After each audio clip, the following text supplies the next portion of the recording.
Donc cela n'a pas besoin, incontestablement, c'est une évidence, de manifestations d'ordre sexuel, procréative, mais n'a pas besoin d'amour, et même le mariage, dit-il explicitement, à plusieurs reprises, pendant au moins 5 ou 6 pages, l'amour, c'est ça, et l'amour est qu'on se tienne par ailleurs que par lui, c'est-à-dire que l'on se lie, qu'on se lie par des liens qui concernent essentiellement la procréation, qui considèrent l'alliance. Mais on se marie, dit-il, pour sa postérité, pour sa famille, tandis que dans l'amour, c'est quelque chose de tout à fait autre. C'est une déification à la fois du partenaire ou de la partenaire, c'est une déification même de certaines parties du corps que l'on considère comme divines, comme les parties sexuelles dans l'Antiquité ou dans certaines parties du monde. Ça n'a rien à voir avec le contrat du mariage. Donc, c'est un dispositif qui est en train qui perdure à cette époque-là du XVIe siècle, et qui est en train certainement de disparaître ou de s'effacer au bénéfice d'un autre, mais qui reste très important et qui fait qu'il y a dans la pensée de Montaigne, sinon, puisqu'il était marié, avait des enfants, ce n'est pas un discrédit du mariage, mais c'est une sorte de dépréciation du mariage par rapport à l'amour, ou de déplacement, si vous voulez, de l'amour en dehors du mariage. Donc, s'il y a amour, c'est extra-conjugal. Cela restera d'ailleurs dans la tradition, sinon dans les mœurs, tout au moins dans la tradition romanesque. Un peu plus tard, moins d'un siècle après, par exemple, la princesse de Clèves exposera, et les mouvements de la préciosité en France exposera également ces aventures d'un amour extra-matrimonial. Le mariage n'est pas fait pour l'amour, ce n'est pas là que l'amour peut s'accomplir et se rencontrer, contrairement à ce qui va devenir au contraire la norme, et qui même à l'heure actuelle, avec l'idée d'un mariage homosexuel par exemple, fait apparaître le mariage comme une sanction, en quelque sorte, de l'amour, ce qui est tout à fait contraire à ce dispositif qui était celui du XVIe siècle. Donc il y a cela qui est extrêmement important, et en même temps, ce transfert, si l'on peut dire, de valorisation de l'amour hors mariage au corps dans toute sa matérialité, et en particulier aux membres virils, puisque c'est l'objet même du chapitre, aux membres virils, dont il explique pourquoi, dans un certain nombre de civilisations, il a apparu comme étant une partie du corps et une qualité spécifique, quasiment indépendante de l'individu, et qui méritait une véritable déification. Il y a des passages très intéressants et très comiques que je voudrais quand même citer, par exemple, à propos de l'exagération que cette déification du membre viril a conduit dans l'imagination. Il faudrait que je retrouve exactement le passage.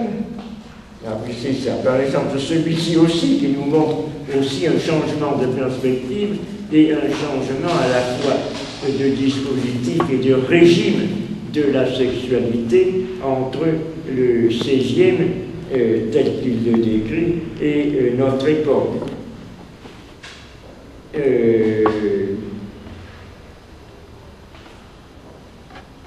En parlant, c'est dans un passage où il parle justement de ce qu'il doit y avoir dans que le mariage, tout en étant lié à la sexualité, n'est lié qu'à sa partie la plus restreinte, la plus raisonnable, donc qui est tout à fait exempte de ces fantaisies, ce qu'il appelle la fantaisie, qui est au contraire le propre, la chaleur et la fantaisie, qui est le propre du développement de la logique, de l'érotique en elle-même. Or, ce devait aviser aussi mon législateur, le législateur, je dis mon législateur, vous pensez, mais enfin, disons le législateur, car l'aventure est un plus chaste et fructueux usage. C'est ça, alors il disait, je rétablis le raisonnement, c'est-à-dire que l'imagination, dit-il, s'enflamme et exagère même les parties invisibles, de sorte qu'il plaide là un petit peu sur le fait qu'il devrait y avoir une meilleure connaissance de l'anatomie humaine qui pourrait peut-être limiter l'enflure, l'exagération de l'imagination. Or, ce devait aviser aussi mon législateur qu'à l'aventure est un plus chaste et fructueux usage de leur faire, c'est-à-dire aux femmes, puisqu'il s'agit toujours dans ces états de méconnaissance de l'anatomie humaine, il s'agit toujours des femmes qui sont tenues dans une certaine forme d'ignorance de la réalité de l'érotisme, de leur laisser de leur faire de bonheur connaître le vif, c'est-à-dire la réalité de la chose sexuelle, que de leur laisser deviner selon la liberté et chaleur de leur fantaisie. Au lieu des parties vraies, elles en substituent par désir et par espérance d'autres extravagantes au triple.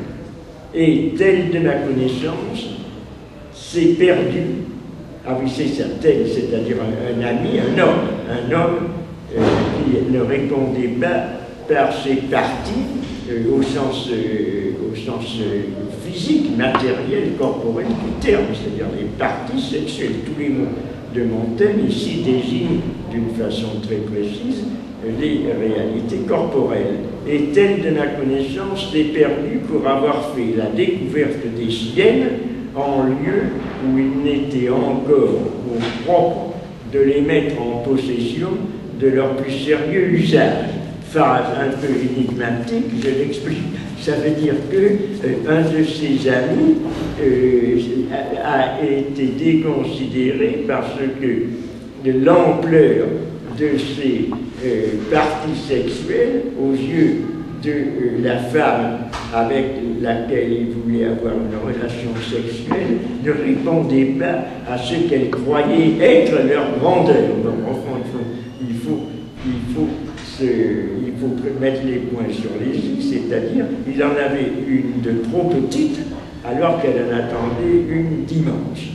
Alors là, c'est pas tellement pour cela que je disais cela, mais parce qu'il éclaire par un propos qui est très intéressant sur la vie quotidienne de cette époque. Quel dommage ne font, quel dommage, c'est-à-dire, et ce qui en est la cause un peu, c'est les représentations que l'on se fait. Et là, il va parler des graffitis qui représentent des membres virils absolument énormes et qui font que les femmes croient qu'il en est ainsi dans la réalité, n'ayant pas eu l'occasion d'en voir, et sont tout à fait déçues quand elles en voient une dans la réalité. Et il y a beaucoup d'humour, effectivement, chez Montaigne, peut-être des observations réelles, je ne sais pas. Mais là, c'est un trait qui est très intéressant sur ce que j'appelais la vie quotidienne, c'est-à-dire l'animation un peu des palais comme le Louvre. Versailles n'existait pas, mais enfin, en particulier le Louvre ou les châteaux royaux de Blois, de Chambord, où il y avait une quantité de pages qui étaient des enfants qui s'agitaient dans tous les sens et qui étaient réputés pour leur polissonnerie et leur grivoiserie. Et quel dommage ne font ces énormes portraits, c'est-à-dire ces portraits, ces dessins de sexe dressés qui étaient dessinés par des enfants. Or, ces enfants, c'était des bains. Ce qui montre, entre parenthèses, relativement à l'idée que l'on se fait à l'heure actuelle et que l'on impose depuis au moins une trentaine d'années sur l'ignorance et la naïveté de l'enfance, une différence considérable, d'autant plus qu'à cette époque, la sexualité des enfants était absolument indifférente et l'on n'en traitait pas d'une façon particulière. Quel dommage ne font ces énormes portraits que les enfants, entendant les pages des seigneurs, parce que c'est dans les ballets, vont semant au passage et escalier des maisons royales. De là leur vient un cruel mépris de notre portée naturelle. Donc il faut s'imaginer ces pages qui font des graffitis, des tags sur les murs, et que dans l'indifférence de tout le monde, que ça amuse, et dont Montaigne dit justement que les femmes, croyant que c'est vrai, sont en fait déçues quand elles voient les choses réelles. C'était extrêmement intéressant pour la connaissance un peu des mœurs de ce temps-là. Ces graffitis ont été conservés, c'est très curieux, depuis la Grèce antique, parce qu'il y en a, et Rome, puisqu'il y en a trouvé à Pompéi. Il est malheureux qu'on n'ait pas conservé celles qui se trouvaient au Louvre ou ailleurs, parce que là on aurait vu les murs qui sont un peu trop en général, garnis de ces graffitis datant du XVIIe siècle, dessinés par des pages. Ça aurait été extrêmement amusant. On a dû vraisemblablement les effacer, puisque ces demeures royales continuent à exister. Donc on supportait et l'on voyait, on était amusé de ces graffitis dessinés par des enfants. Que sait-on si Platon, ordonnant, après d'autres, républiques bien instituées, que les hommes et femmes, vieux, jeunes, se présentent nus à la vue les uns des autres, en ces gymnastiques, n'a pas regardé à cela. Les Indiennes, qui voient les hommes accrus, ont au moins refroidi le sens de la vue, et quoi que dit les femmes de ce grand royaume de Pégou, oui c'est de Pégou, qui au-dessous de la ceinture n'ont à se couvrir qu'un drap fendu sur le devant, et si étroit que quelques cérémonieuses déchences qu'elles y cherchent à chaque pas, on les voit toutes, que c'est une invention trouvée au fin d'attirer les hommes à elle et les retirer des mâles, à quoi cette nation est du tout abandonnée. Là, il y a une relation vraisemblablement à l'homosexualité d'ailleurs, puisque c'est une invention si les femmes... Il ne faut pas entendre que les femmes